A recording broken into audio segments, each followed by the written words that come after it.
Yep. Nope. Yep. Oh! Shit! Okay.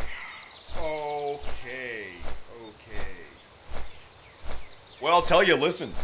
The plan was to, we were going to watch 30 minutes of Donald Trump, Tucker Carlson interviews.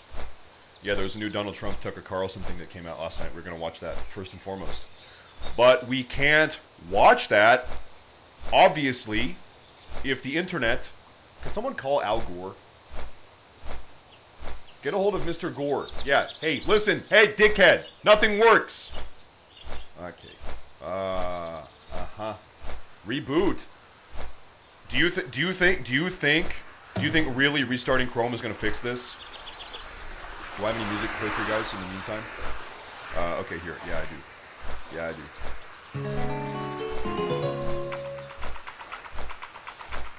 What? It's open, but I can't. Okay, my computer. Okay. Listen.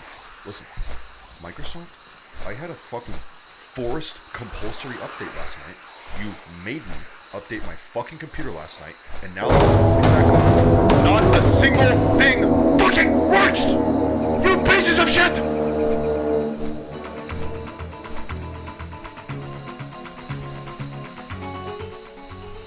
Oh, I'm mad. Oh, I'm big mad. Okay, does it work? Wait. No. Okay. Oh, shit!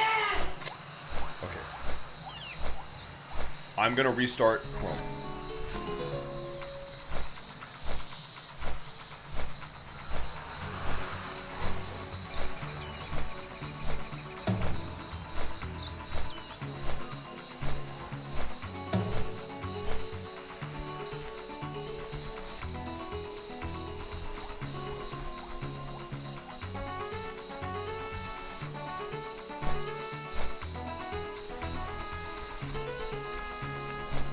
Nothing works. It doesn't work.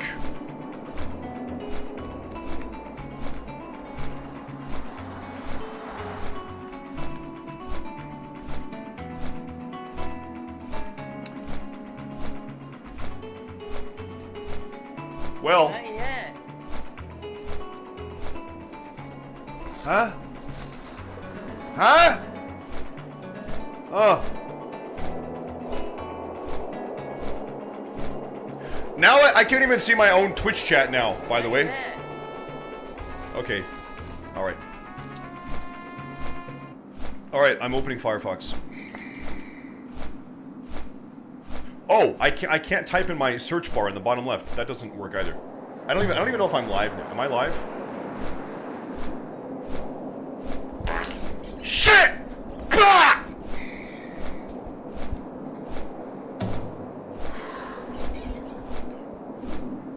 Okay, alright. Firefox. Is this gonna work today or not? Okay, if this doesn't work, I'm gonna go to the shooting range. Okay, you understand? I'm gonna go offline, and I'm gonna go spend $100 on ammunition. I'm gonna pop off with the AR, okay, for 2 hours. Okay. Let me copy over all of my tabs into fucking Firefox today. Do you guys want Loch Modan theme song or Elwyn Forrest or Shatrath? Oh. Shatrath. Okay, let me copy this over. Oh, I'm so mad. It's gonna work.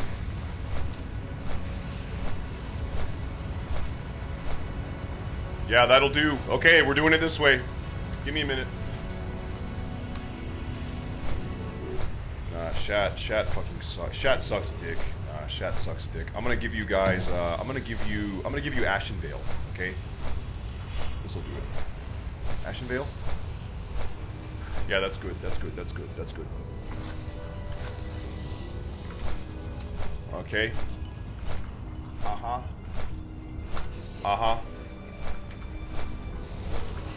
You know what it is?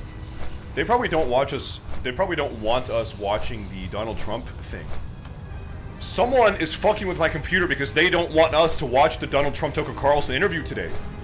That probably is what it is. Maybe. They're not gonna stop me. Also, I'm in the mood for... I'm gonna play this one instead. Sorry. I'm gonna change the music again. Sorry. Okay, is this gonna work?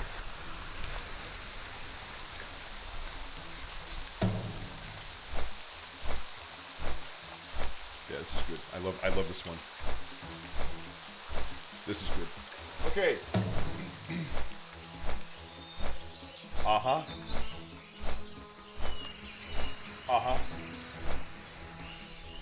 Uh-huh.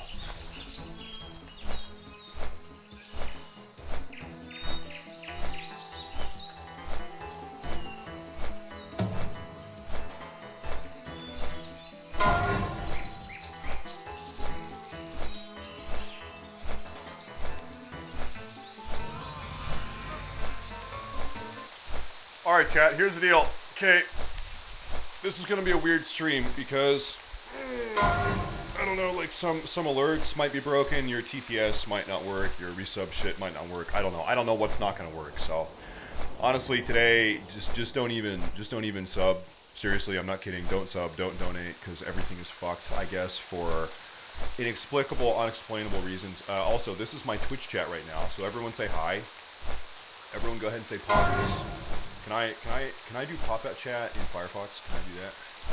Do that? Do that? Is this gonna fucking work? Is this gonna work? Oh yeah, wait. Dude, you're kidding me.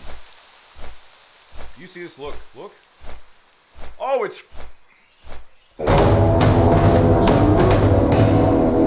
Chat, stop typing so fast. You're lagging it out. You're lagging out my Firefox. Stop. No one type.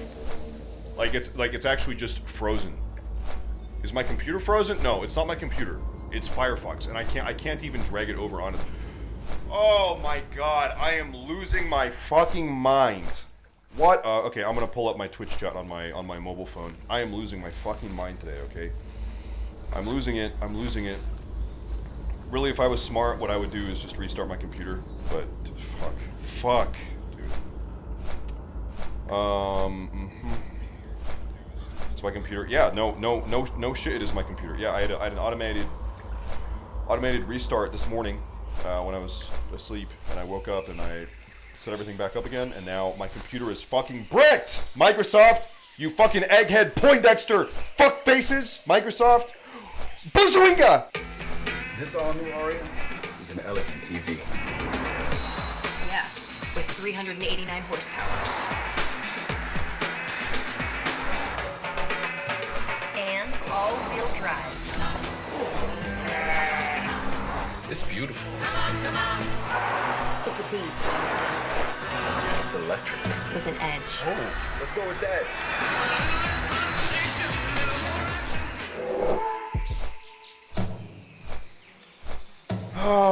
Is this just a fucking omen that I should just not stream today?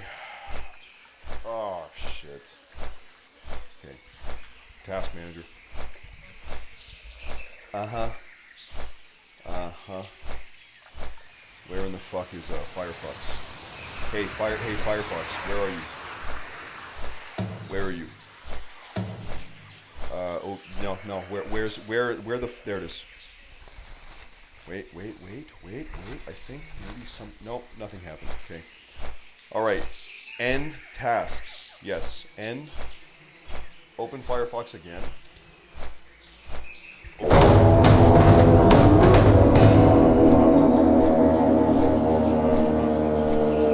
Congrats, I'm using the latest version of Firefox. That's good. In my dick. Okay, are we good? Hey, on the plus side, today we get to watch YouTube ads. That's cool. Wait, do I still have pop-out chat? Yeah, give me this. God, Firefox is so fucking dog shit. Jesus, what a shit ass. God, this is so... God, fuck! I'm sorry. Today... Ooh! Okay. Alright. Okay. I just want to move it. Okay? I just want to move it over there. Good. Okay. Oh, what a fucking day. Okay, hi everyone. Hi chat. I think we are going to continue. Okay? Log in. Can I how do I open my own Twitch stream? Hold up, give me a minute. Twitch.tv. Oh, somehow I'm logged in on this browser too. Cool. All right. Okay. Channel. There's that. God, Firefox is fucking dog shit. Sorry. Okay. Chat, listen. Going forward. Going forward, no more negative vibes. Only positive vibes. Do you understand? You will not see a single negative vibe for the rest of the day. Okay? Not a single one. Only posi, no neggy. There's that. Okay. All right. Okay. Is WoW good? Wow. Overwatch 4. Wait a minute. Wait. Hold up. Pause. Hold up. You're telling me that Overwatch 2 came out. They are already on season 4, and they have still not released the PvE content that was the sole and exclusive reason to differentiate Overwatch 2 from Overwatch 1. Like, the sole thing that Overwatch 2 has, allegedly, is PvE content, and they're 4 seasons in, and they still have not done that yet. That's awesome. Nice one, Blizzard. You fucking scammers, you fucking racketeer. They're running the fucking racket on you guys. Okay. Classic WoW. Classic WoW. Wow. By the way, Zone Man episode 2 came out last night. If you guys haven't seen that, you should go see that. It's pretty exciting. Look at this guy. Whoa! That's a Zone Maxer. Okay. But first, no. Okay, but first we have to do some reacting. Sorry, we're like 20 minutes behind on the reacting now because of technical difficulties. Okay, okay. Well, now it just feels weird. Now the whole vibe. Chat, are you willing to work with me through the weird vibe? Okay. Now it's like the whole flow is kind of off. Are you guys okay? Can we just get through that? Is that good? Okay, cool. Okay. About 385,000 babies are born each day, according to the United Nations. And for the People first happy. time, most of them are born in India. India! In the second half of April 2023, the UN predicts India will become the most populous country in the world, surpassing China. India Wow. currently has over 1.4 billion residents. To put that into context, all of the countries on Earth hold an estimated 8 billion people. Why are they making so many people? Like, why do they keep making more people? They're fucking. Those guys are fucking. Yeah, listen. These guys are fucking, and they are fucking a lot. Jeez. 17.5% of the world's population will reside in India. You know what that means? That means that they love themselves. Okay? You talk to a bunch of like spinster, American, 47-year-old women that are like, well,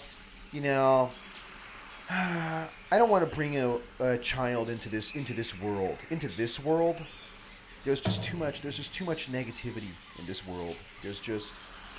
Think about global warming. Think about there are starving Somalians,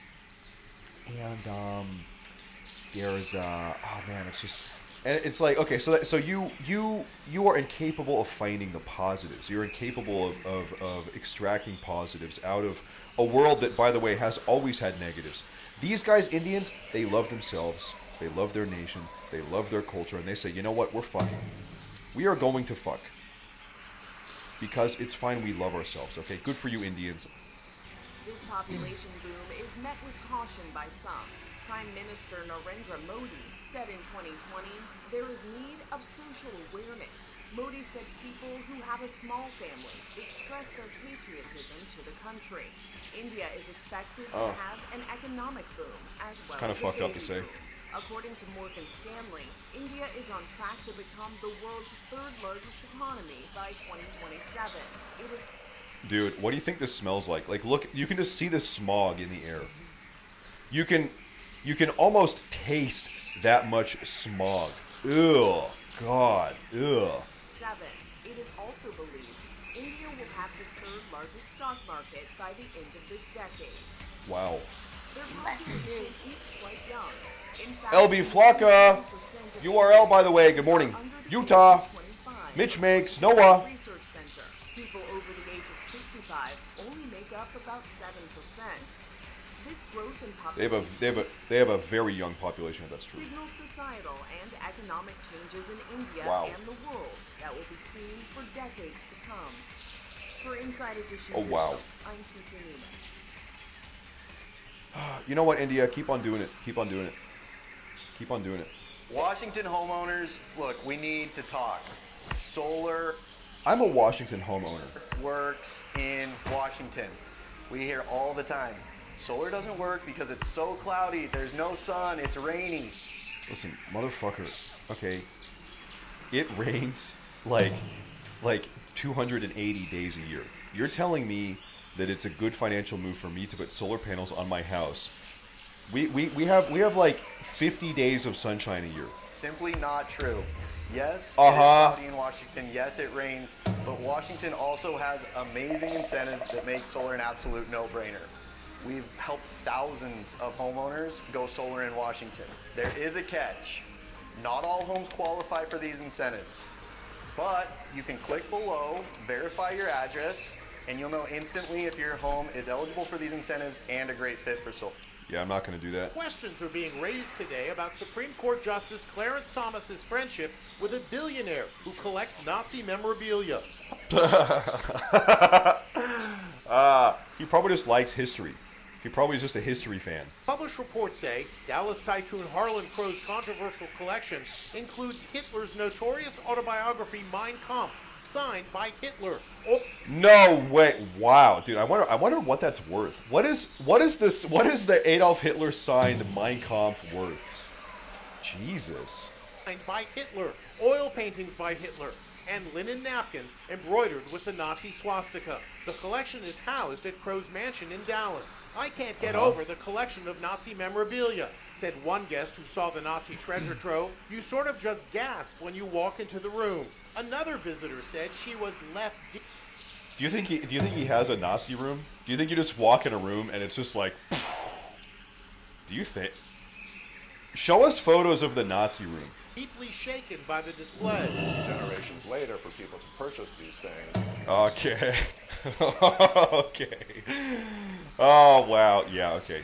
And spend thousands and thousands of dollars. One has to wonder about their Yeah. motivations. Crow was once quoted Yeah. as saying there was nothing sinister about his collection, and he hates communism and fascism. It was revealed last week that Thomas and his wife Ginny have known the Republican mega donor for 25 years and have taken lavish free vacations to New Zealand and Indonesia on the billionaire's private jet and luxury yacht, as Oh, well wow. as fishing vacations in the Adirondack Mountains in New Nice. York State. Crow says in a statement, "Keep it real, Justice Thomas on any legal or political issue." Before he became news, he was the target of Stephen Colbert over a 22-story bell tower. Keep it real. What's up?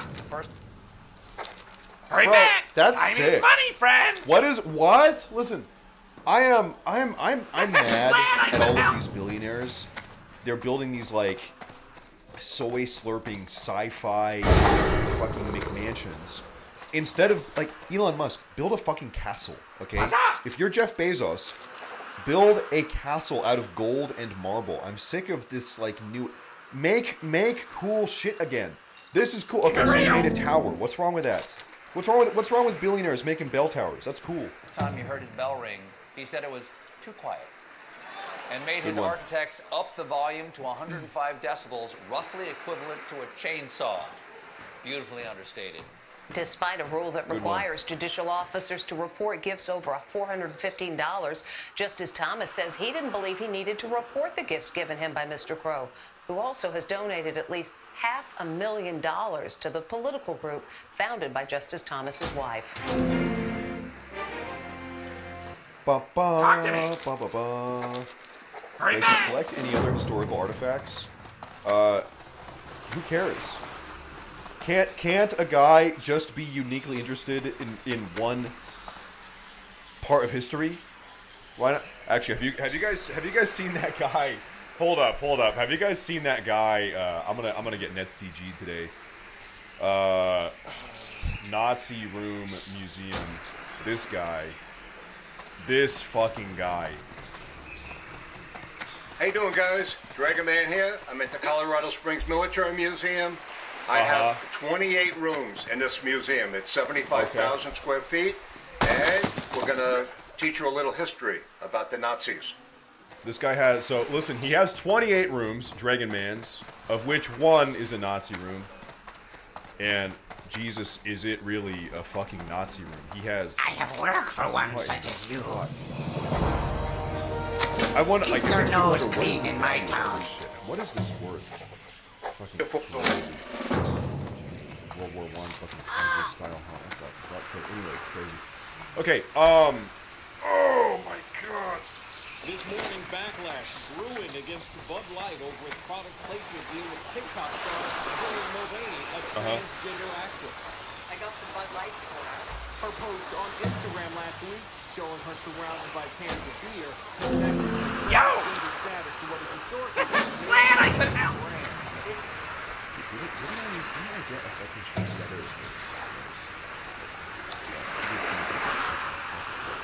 This month I celebrated my day 365 of womanhood, and Bud Light sent me possibly the best gift ever, a can with my face on it. The hashtag #GoWokeGoBroke has been trending online, with some customers turning against the beer, including musician Kid Rock.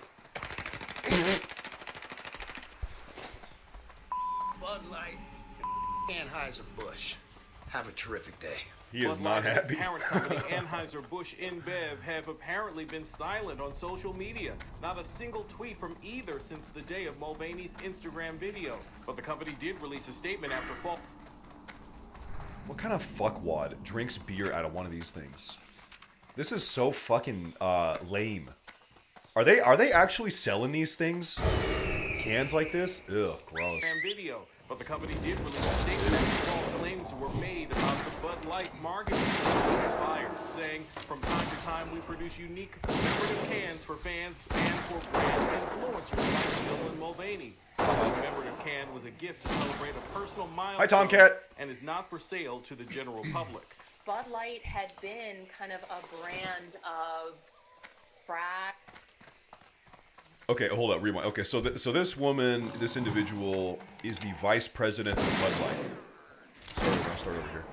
Bud Light had been kind of a brand of bratty, kind of out-of-touch humor.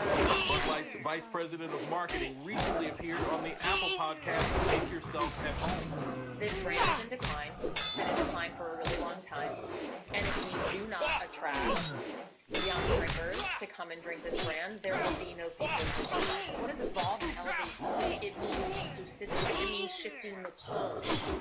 Bud Light's marketing chief went on to emphasize the need to appeal to both men and women. Observers have noted the lack of social media. So if you read between the lines, what she's saying is, okay, we want to attract young drinkers, so we're going to start... How can I put this? You know, we saw a stat. It was posted in Discord the other day. It said, what was it? 20% of people from Gen Z, the Zoomers, 20% of Zoomers are self-identifying as LGBT. 20%. 20% of Zoomers are LGBT. That's wild. That's wild. Brand during major sporting events. 20%. Hi everyone, George Stephanopoulos. Yeah, no, this is interesting. Can I find this in Discord real fast? LGBT. It's gonna be here. Ah, yeah, here it is. Oh, it's gonna default open in Chrome, which is cool. And my Chrome is shitting the bed today. Paste that over. This is so... God, listen. You are so bad. Firefox, you are so bad. Okay. Alright, okay. 7.2% of U.S. adults identify as LGBT. Okay, so this is broken down. Gen Z, Millennials, Gen X, Baby Boomers, Traditionalists. So in the year let's look at 2022. 19.7% of Gen Z, these are people born between 97 and 2004, self-identify as LGBT. My generation, the millennials, I was born in 1993. 11.2% are LGBT. Gen X, these are my parents. 3.3, the baby boomers. 2.7, the traddies. The traddies, those guys are all fucking dead. They're all dead, pretty much. 1.7. Yeah, I mean, hey, listen, it is astounding, and so what the idea is, this is what we're told if we look at this data. The way to interpret this data is, okay, well, 19.7 or more % of people have always been LGBT, but they haven't felt comfortable coming out about it. And now that society is so open and embracing of LGBT people, that now people are happy to come out and be who they really are. We got to see 10 years from now, once we have a new generation. What's the generation after Gen Z? Like Gen retard or something? I don't know. Anyway, it might be 30%. I guess. See, who knows? Who knows? Gen R, Gen Alpha. Is it actually Alpha? Gen Alpha reporting in. I don't know why I'm making robot noises. Is it Gen Alpha? Insane. Crazy. No, this is wild. This is a very fascinating set of data to look at. So here's my curiosity, okay? I feel like throughout my life, I'm a millennial, I was born in 1993. I feel like throughout my life, society has always been pretty liberal. If you want to identify as gay or trans or whatever, it's reasonably fine. Like I don't think that the millennial generation was regressive really in any way. Like it was pretty progressive liberal times culturally. And so like it's hard for me to believe that 2 times more young adults are LGBT than they were just 10 years ago. That's hard to believe that society is 2 times more accepting of gays and lesbians and whatever else than they were just 10 years ago. I don't know. How fascinating is that? It is. Yeah, I don't know. Yeah, you might say that. Yeah, I don't know about that. I don't know. Okay, listen. Before we get into doing Zone Man content, we are actually. God, dude, I'm gonna Chrome. Listen, Google Chrome. You're gonna make me do something. This is a butter cookie wrapped around Haagen-Dazs. This is luxury. So you've been hearing a bunch about hardcore classic WoW recently, and I've been thinking about getting into it, or maybe you have already given it a try and remember that vanilla questing is pretty punishing at times. I've kind of been in the same boat, and between Raiding and Wrath, I've been playing more and more vanilla once again. Weird flex, but during Classic, originally I leveled a total of 10 characters from 1 to 60. I even made a video about it, and during that time I learned a whole lot about questing, so today I thought I'd dig into some of the mechanics of vanilla leveling, share some tips and tricks, as well as things to keep in mind on your hardcore journey. To start off with, as this is kind of an essential bit of information for this kind of video, hardcore is an unofficial player-made game mode, where the primary goal is to reach level 60 without dying. It's played on Classic WoW era servers that can be found under the Classic tab of your Battle.net launcher. If you're on NA, roll on Bloodsail Buccaneers, and EU is Hydraction Waterlords. Hardcore WoW also uses an add-on just called Hardcore that you will want to install. This is used by the community to validate that players are respecting the rules of the challenge, adds cross-skill chat, new achievements into the game to go for, and much more. Worth checking out before you start. After that, make your character, log in, most people ask for an invite to a hardcore guild in the chat, and you're ready to start your journey. So, what I'll be covering today will be more general tips that any player or class could use as starting points. They aren't in any particular order, but there is so much difference between vanilla leveling and how it is during any other version of WoW that there's quite a bit to talk about here. But first, a quick word from today's sponsor, Factor 75. Winter is finally over, so it's time to gear up and look good in your real life transmog. And though eating the right things can be hard, Factor 75 offer convenience to make it easy. Factor 75 provide delicious dietitian-approved meals delivered straight to your doorstep. These meals are calorie counted and the weekly menus feature over 30 restaurant-quality meals, including keto, calorie-smart vegan, vegetarian, and many more. So no matter the dietary requirements, there will be something for everyone. But the biggest benefit is that you won't be spending ages in the kitchen, as each meal is ready in 2 minutes. It's microwave food, but not in any way you've seen it before. There's even insulated packaging, meaning you don't have to be at home when the delivery is made, and the contents will remain at refrigerated temperatures for some time. So why not kick? Enemy cast bars aren't perfect. Sometimes low-level enemies have low frame by more clearly displaying your debuff durations, enemy buff durations, enemy health values, and enemy cast bars. Omni CC does a full overlay on the enemy character portrait when affected by hard class. As per usual with add-ons, different setups may achieve the same results, but this is what I know works. First up is a combination of 4 add-ons: Omni CC, Classic Cast Bars, Modern Target Frame, and Classic Aura Durations. These 4 bring back functionality to the enemy's target frame by more clearly displaying your debuff durations, enemy buff durations, enemy health values, and enemy cast bars. Omni CC does a full overlay on the enemy character portrait when affected by hard CC. Note that the enemy cast bars aren't perfect. Sometimes low-level enemies have low-ranked spells which have shorter cast times, and the add-on doesn't always recognise that, but it's better than nothing. Weapon swing timer is good for those who melee, both to judge your damage output as well as your enemies. For me, this is an essential on Hunter, who need to stand still during their auto-attack wind-up and have both melee and range swing timers. Vendor price adds a value to all items so you can see, well, how much they vendor for. Really good for when you're working out your gold, when you want to go and buy skill ups or train some weapons,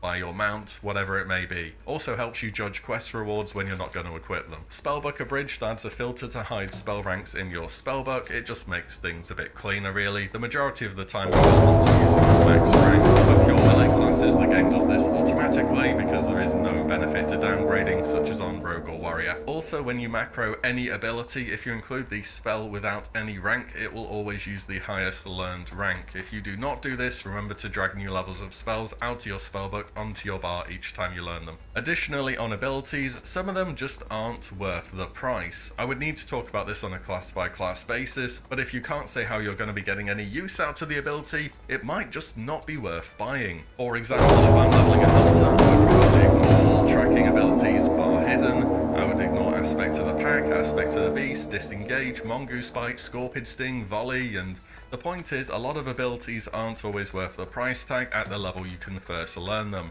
Getting a mount to level 40, however, which needs 100 gold, that is pretty important. You can judge mobs roughly by their name. If they're called Slayer, they're gonna have Execute. If they have Run in their name, they're gonna run faster than normal. I swear I'm not making this up. If they're Mystic, Shaman, Wizard, Sorcerer, expect them to cast spells. You can make an educated guess as to what you are fighting before you engage it. Alternatively, there is an add-on that does this called Classic Bestiary. Note that it will often have the correct ability listed, but not the correct details for it. So tons of mobs have Enrage, but there's many different variations of the Enrage spell. Up to you whether you want to use it. It's pretty powerful, but it will save you a lot of unprepared deaths. Some of the biggest abilities to look out for are stuns, roots, and heals. One of the most dangerous mob mechanics is Thrash. A ton of different mobs have this with absolutely no rhyme or reason as to why. It's basically Wind Fury adding 2 extra attacks to their next hit. So whenever a mob has Thrash, you need to be particularly careful with your health. It's also not a visible buff on the mob when it's going to Thrash. Where would you like to fly to? So my information was correct, as usual. Interesting. Well, I don't suppose they pose any sort of threat of interference with our operation. But perhaps they have a need for some of our excellent manufactured products. Oh, I see. It's a Krazex crockpot. An ingenious piece of work, but it can break a spring or throw a gear now and then. Let me see what's wrong with this one. Aha! Its steam charger is rusted out, it has a cracked knuckle gasket, and its fobulator is missing teeth. I'm surprised the pot could even boil a turnip in this state. Can I fix it? Of course I can fix it. But there's a price. Oh yes, there is always a price. There is a mountain cave in Dry Whisker Gorge, far to the north in the Arathi Highlands. In that cave is rare ore, bloodstone.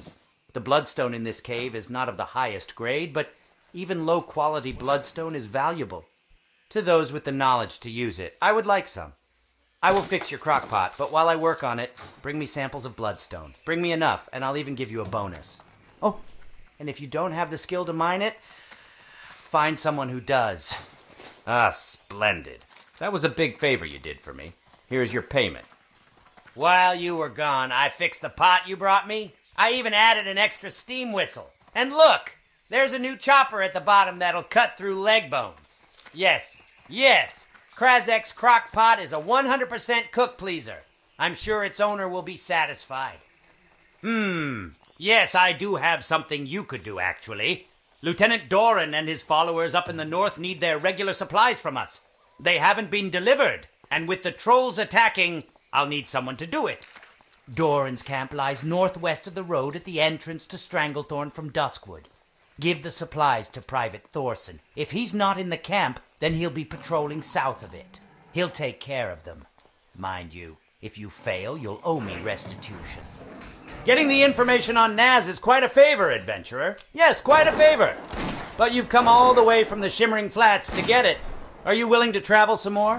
While I contact my sources. Why don't you gather something for me, eh? What will it be? How about dream dust from the dragon whelps of the Swamp of Sorrows? Yes, I'd love some dream dust for my snuff pouch.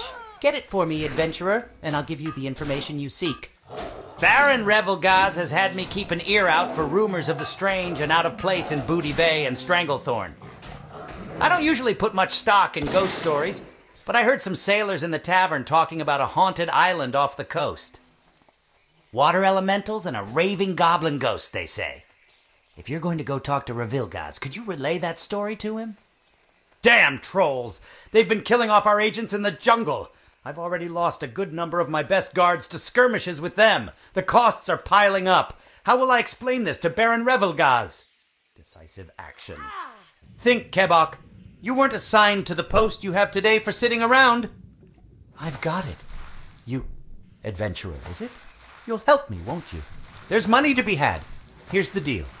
You bring me the ears of 15 blood-scalp trolls, and I'll compensate you well.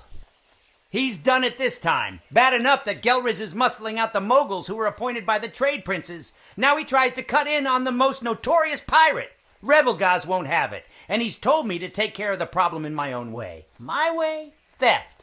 The venture company geologists near Lake Nasfaridi are deeply interested in those strange blue crystals they have been finding in the mines.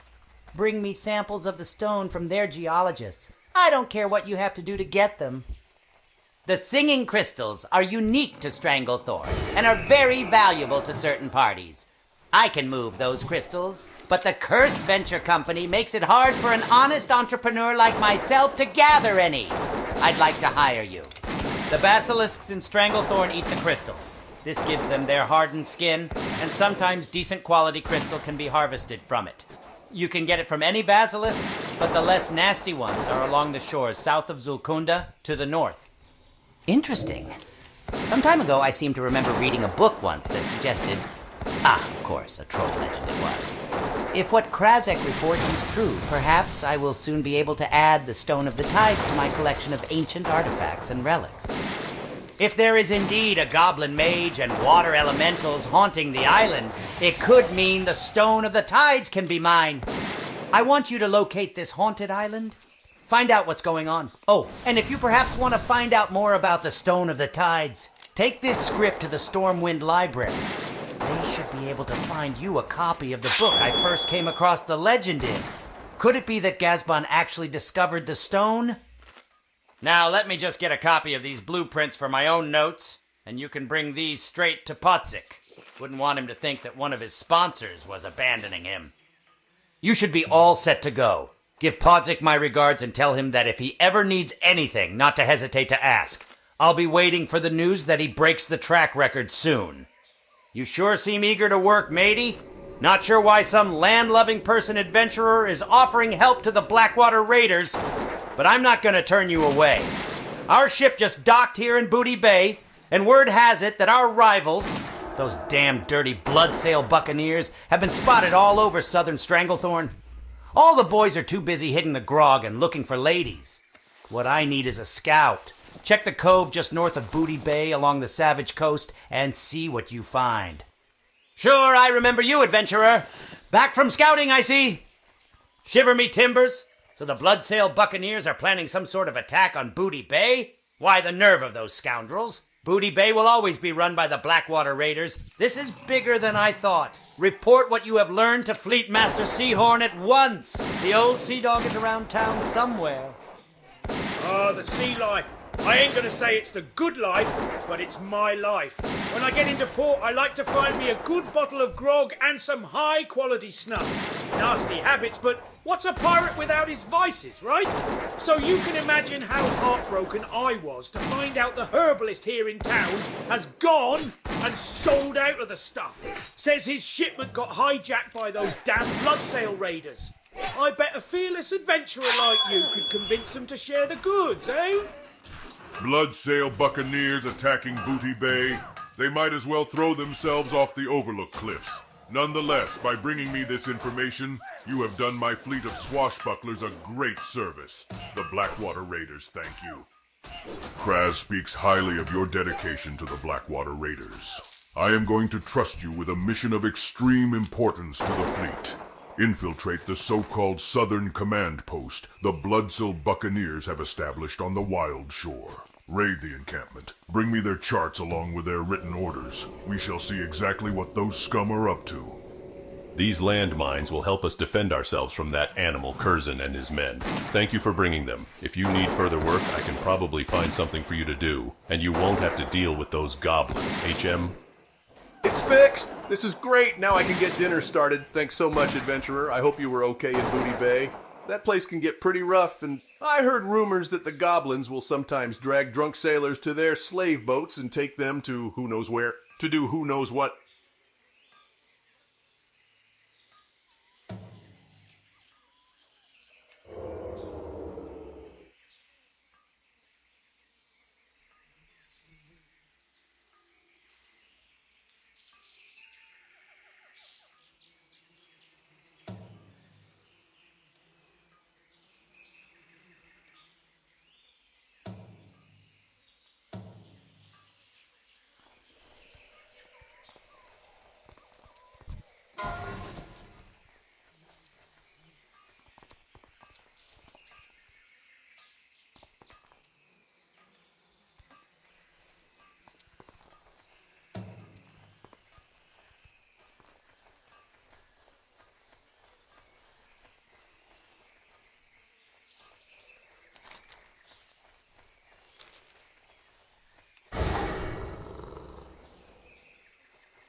So you don't know when they're going to do it. On top of that, mobs can store thrash charges. So if you engage a mob who uses this ability, has it come off cooldown and uses it again without hitting you, this can happen if you're kiting.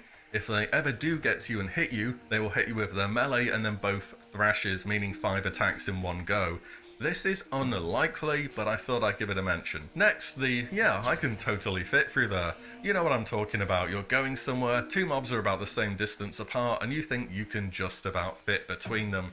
You try, and you end up pulling both of them. This can be the start of a situation that gets out of hand. It's vanilla leveling after all, and you're going to be doing some grinding, so just pick one side, kill one, move on. Casters are disproportionately dangerous early on. Many of them just have spells which are plain overtuned for the level they're found at. Back in Original Classic, Defias Pillagers were more dangerous than most raid bosses. Having cast spars, which we've already gone over, will allow you to judge when to dip around a corner to avoid damage if you're able to. I should also mention caster leeway. You know how sometimes you're running away from a caster, you are super far away and they still get their cast off. That is casting leeway. You benefit from it too, by the way. If you start a spell and the mobs run out of range, you gain a few extra yards where your spell can still fire off. Enemies always have larger than usual cast ranges too. For example, Defias Pillager's Fireball is a 40-yard range cast. Run early if you're gonna run and try and line of sight as a priority. Spatial awareness is a big thing. Playing zoomed in makes things harder than they already are. Setting the camera to max zoom through the in-game options is good, but you can can go beyond that with this macro. You may not want it that far out, but generally speaking, being more zoomed out is a good thing. One of the biggest and easiest to miss bits of quality of life in Wrath is that after suffering 2 spell knockbacks on a cast, you'll be immune to further knockbacks and will cast like enemy mobs do.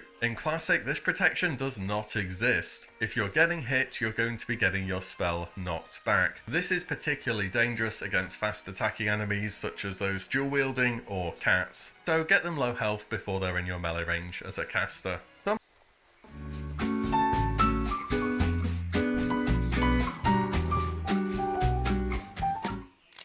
Mobs are immune to certain attacks. This has been implemented in a pretty inconsistent way, but should be kept in mind. If it's a fire elemental, fireball ain't gonna do anything. Same goes for water elementals and the frost school. Rock and wind elementals are immune to nature. Shamans have a really bad time in Silithus from what I remember. Some rock mobs are also immune to bleeds.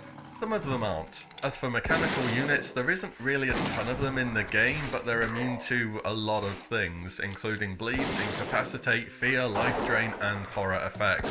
Warlocks on Alliance, I'm just saying, Harvest Reapers in Westfall, if you underestimate them, you're gonna die really fast. Undead are also immune to fear effects as well. Sometimes they're immune to horror, sometimes they're not. Again, it's pretty inconsistent. Next is something I call aggro delay. I never really hear about this one we talked about, but I use it quite often when I'm not 100% that combat's going my way. So if you're in combat with a mob and you move, it will either follow you instantly, or it will just kind of stand still for around a second before resuming chasing you. That second is often enough time to be able to kite, wait for cooldowns, or escape. This can sometimes take several attempts to trigger, but at least on lower level mobs is quite consistent. There's a number of low health mob interactions too. Some will run in fear at low health. These are almost exclusively humanoid mobs, though for some reason does include tall striders, I don't know why, and often mobs which have a young tag in their name. Save some CC or a big damaging ability to ensure low health mobs don't make it to others and create a difficult situation. On top of that, when mobs reach low health, their movement speed is reduced. This is very important to know for kiting. I want to say different mobs interact differently with this though. I would say on average some mobs have a reduced movement speed under 35% health, most have a larger reduction below 20%, and nearly all have the biggest reduction below 10%. I know this isn't the most exact information, but it's generally good to be aware of. Strafing is important to learn. So strafing is moving in a direction whilst your character is facing a different one. You can directly bind strafing instead of turning on your key bindings, or just hold down right click and begin moving. I've always done the right click version. Whilst there is a time and a place for backpedaling, sometimes you need to be getting away from mobs a little bit faster than that, and most of the time strafing is just better. It stops you from getting dazed since you have to be hit from behind for this to happen, and allows you to keep dodge, block, parrying, all of that stuff, aka free mitigation whilst you're running away. Very good practice to learn, though keep checking what's in front of you and where you're going. Mob leashing. This is a super important mechanic to understand in Classic. In short, the rule of thumb is that mobs will chase you for a certain period of time after engaged in combat. Whenever you hit a mob, it resets its leash timer. This is why some mobs seem to follow you forever and ever, and you're wondering why they're not resetting. If you do not intend to kite a mob, you must stop hitting it back. This also goes for pets as well, as they have their own leash. I stop attacking by just hitting escape on my keyboard. Understanding how to strafe and how mob leashing works will save your character again and again. Next is parry haste. So when an attack is parried, the person who parried, be it you or the enemy, will have their next melee swing timer reduced by 50%. Meaning parries are actively a damage gain on top of damage mitigation. This can be very noticeable taking on enemies